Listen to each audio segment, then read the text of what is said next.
மன்னாதி மன்னர் போட்டு மகுட முடி தரித்தான் நாதா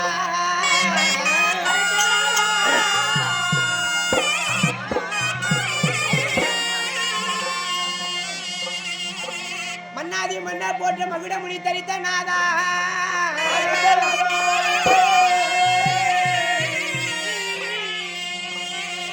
சவி தேவாதி தேவக்கெல்லாம் அதிபதியாக நாதா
ஒரு மனதோட எண்ணி ஒரு பாதத்தை பண்ணிருக்கிறாரா? அப்படியா? ஆமா. தேவி கலைவாணி எழுந்திருங்க.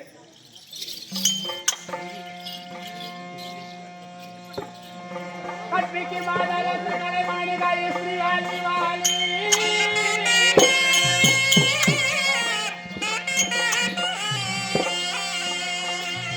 கற்பிக்கோ மாதரசு கலைவாணி காயஸ்ரீ வாணி வாணி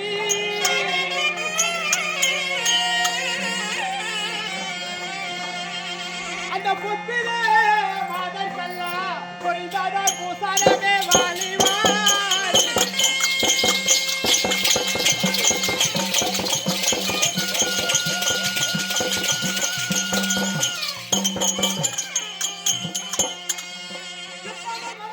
சீர்பாதம் படித தேவி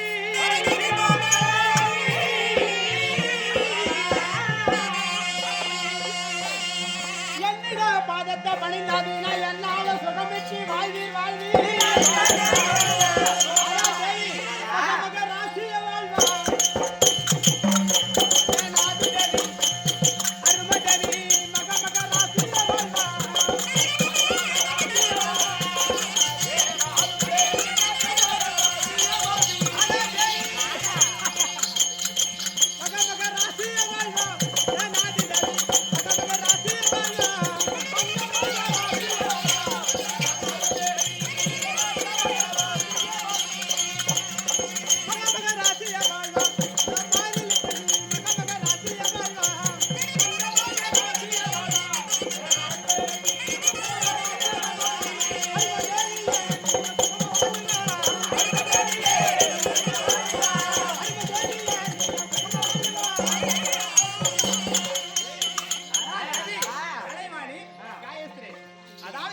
பாதத்தை பணிந்தபடியா என்னால சுகம் பெற்று வாழ்ந்திருப்பீர்கள் எழுந்திருங்கள்.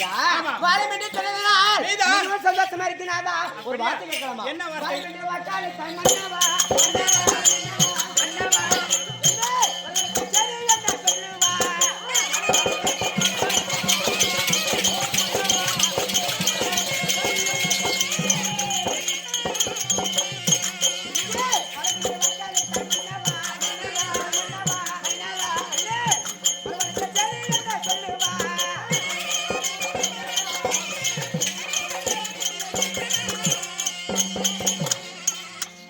வாருங்கள் சாமிநாதா. மாபெரும் சபையிலே மீதான் தேவையாகப்பட்டவர் கலைவாணி வர வேண்டும் என்று சொல்லி அருகில் உள்ள தாதிமாரை விட்டு அழைப்பு கொடுத்த காரணம் அப்படியா அறிவிக்க வேண்டுமா அகர்மமாக விட்டது நேற்று தினத்திலே அறிந்து போய்விட்டது தேவர் குறைகளாக நீங்கி விட்டது அதனால இந்த தினத்திலே நாமளே அதாவது 2 பேர் 3 பேர்களும் அது அரண்மனையில் உல்லாசமாக இருக்க வேண்டும் அதற்காக உங்களை வர செய்தேன் இஷ்டப்படி ஆகட்டும் அப்படியா இப்போது பார்த்தால் பிரம்மதேவனாகப்பட்ட அவருடைய மனைவி கலைவாணி காயத்ரியோடு சத்தியலோகத்தில் பஞ்சனில் இருக்கின்ற போது மேலே 7 உலகம் கீழே 7 உலகம் ஒரே நொடியில் சுத்தி வரக்கூடிய நாரத மகாமுனிவர் சபை நாடி வருவார் அவரால் கதை